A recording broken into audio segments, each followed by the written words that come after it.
şagirdlər, bugünkü dərsimizdə çəki, çəkisizlik haqqında nümunə sual izahına baxırıq. Birinci sualımızdan başlayaq.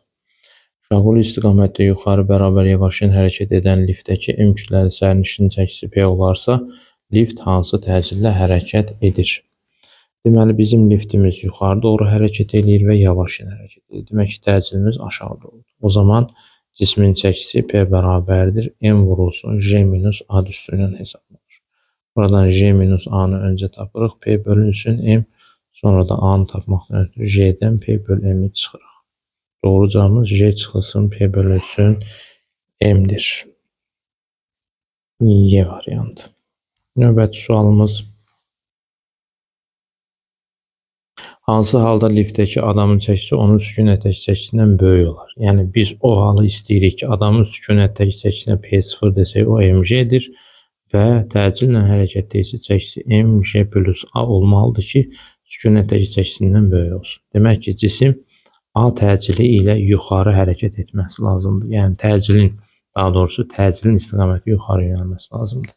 Lift yuxarıya doğru bərabər sürətlə hərəkət edir. Bərabər sürətlə hərəkət edir. Təcil yoxdur. Doğru cavabımız deyil.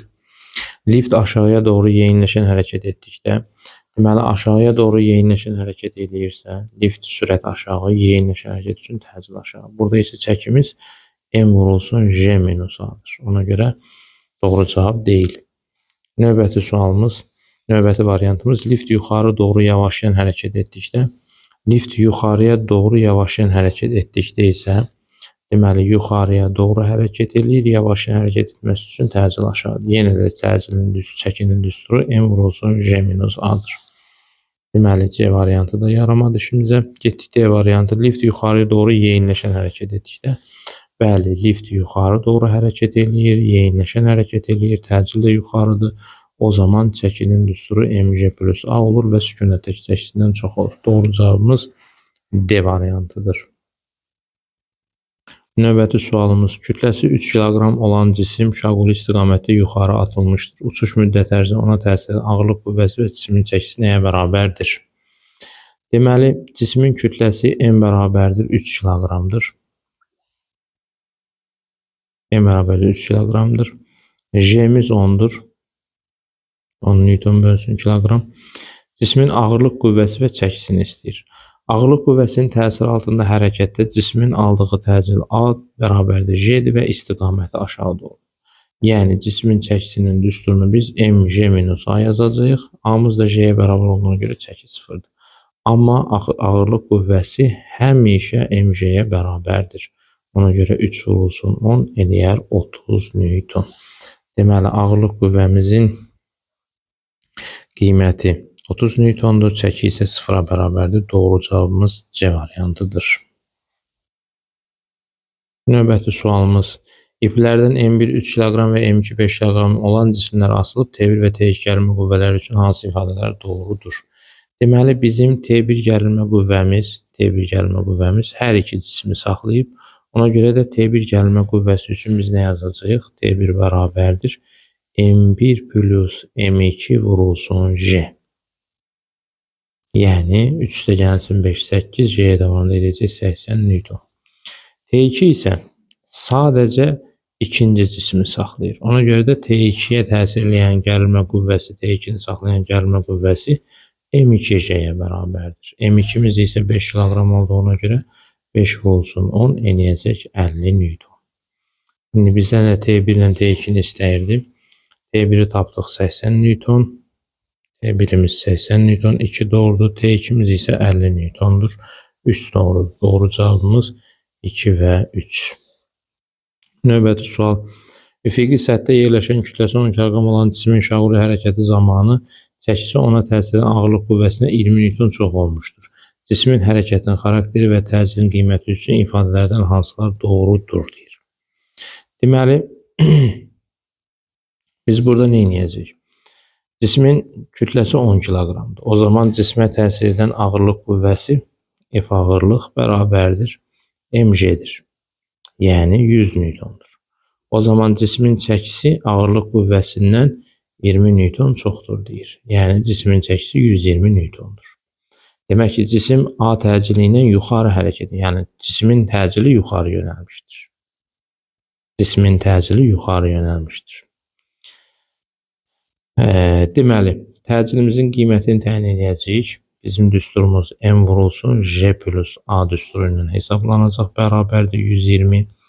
J plus A'mız bərabərdir 120 bölünsün M'imiz 10 kiloqram idi, elədir 12. A'nı da buradan tapacağıq. 12 çıxılsın 10. Eləyəcək 2 metr bölü saniyə kvadrat. Deməli, biz deyəcəyik ki, cisim şaquli yuxarı bərabər yeniləşən hərəkət etdirilir və təcillimizin qiyməti də 2-yə bərabərdir. Cavab düzgün çəkməmişik. Ona görə də doğru cavablarımızdan biri cisim yuxarı yeniləşən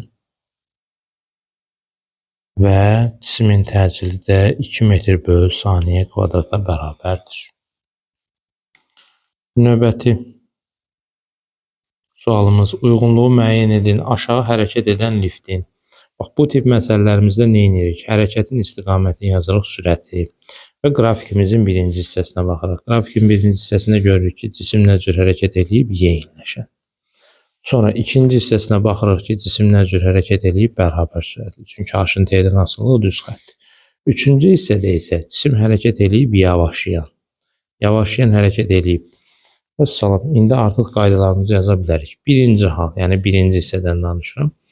Cisim yeniləşən hərəkət edildiyinə görə təcilimiz də aşağı doğru yönələcək və burada cismin çəkisi P1 bərabərdir M vurulsun J minus A. Yəni cismin sükunət çəkisindən azdır.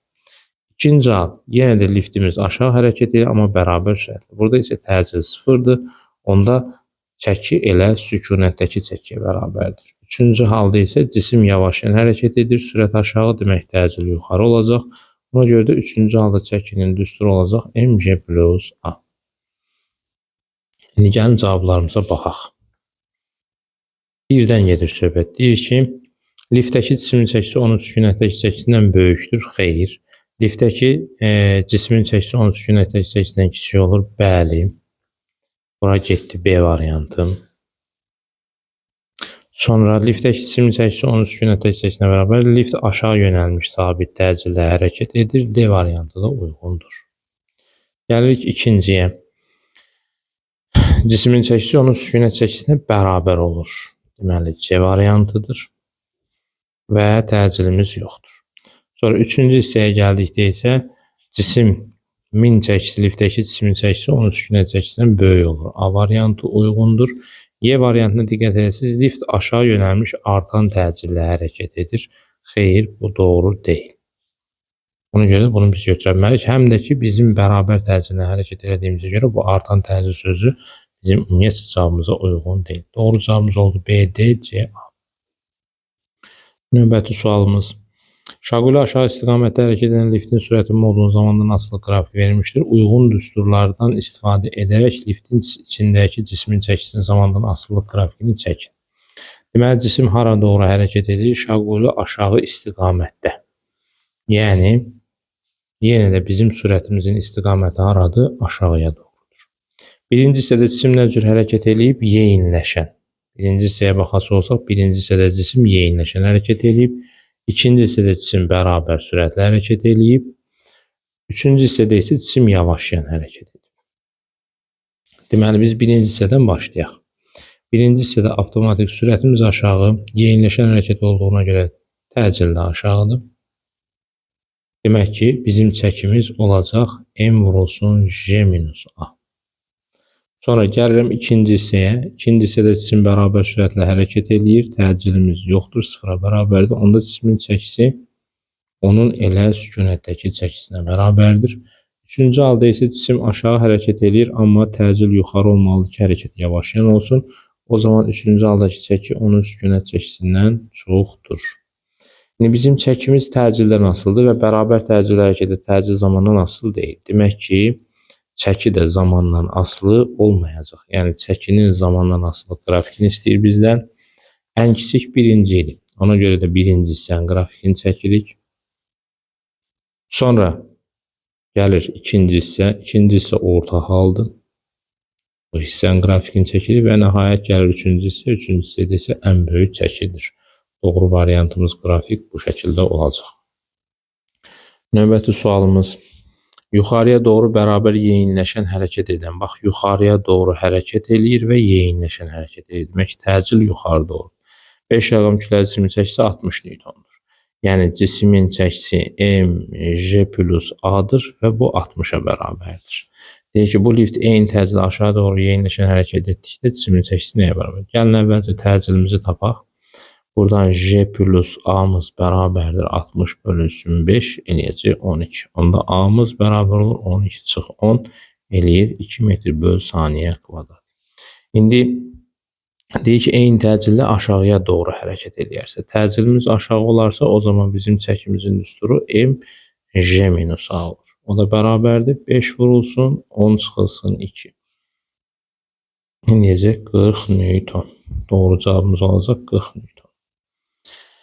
Növbəti sualımız, üfüqi müstəvi üzərində sükunətdə olan eyni kütləli tezliklərə təsir edən dayağın reaksiya qüvvələrinin arasında hansı münasibət doğrudur? Əvvəlcə şəkildə bir şeylər izah edilsə, qüvvə bucaq altına təsir etsə, o qüvvəyə 2 dənə toplanan təsir edir. Biri Fx, biri isə Fy. Hal-hazırda dayağın reaksiya qüvvəsi cismin çəkisinə bərabərdir. Cismin çəkisi isə hal-hazırki birinci şəklimizdə cismin çəkisi olacaq mg üstə gəlinsin Fy. Fy-imizdə F sinus alfa olduğuna görə bunu yazacağıq. Mg üstə gəlinsin F sinus alfa. Bu birinci hal. İkinci halda sadəcə qüvvənin özüdür. Ona görə n reaksiyanı P yazacağım və o da bərabərdir mg üstə gəlinsin F. Bu birinci, bu ikinci, gəldik üçüncüyə. N3 bərabərdir. Burada isə cisimə 2 dənə qüvvənin toplananı təsir edir. Fx yenə də çəkinin artırılmasına iştirak eləmir. Fy isə cisimi yüngülləşdirməyə çalışır. Üçüncü halda isə biz reaksiya qüvvəsinin düsturunu yazacağıq. Mg çıx Fy. Yəni mg çıx F sinus alfa. İndi bizə deyir ki, hansı münasibət doğrudur? Avtomatik mən görürəm ki, N2 hamısından böyükdür. Sonra N1'dir. Ən kiçikləri isə N3'dür. Doğru cavabımız N2 böyükdür N1, o da böyükdür N3 olur. Bu qədər.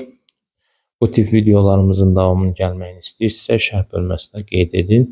Mənim üçün önəmlidir ki, daha çox hansı sualların izahını istəyirsiniz, şərh bölməsində qeyd etsəniz, çalışdığım qədərilə həmin videoların da izahını sizə verəcəm, paylaşacağım.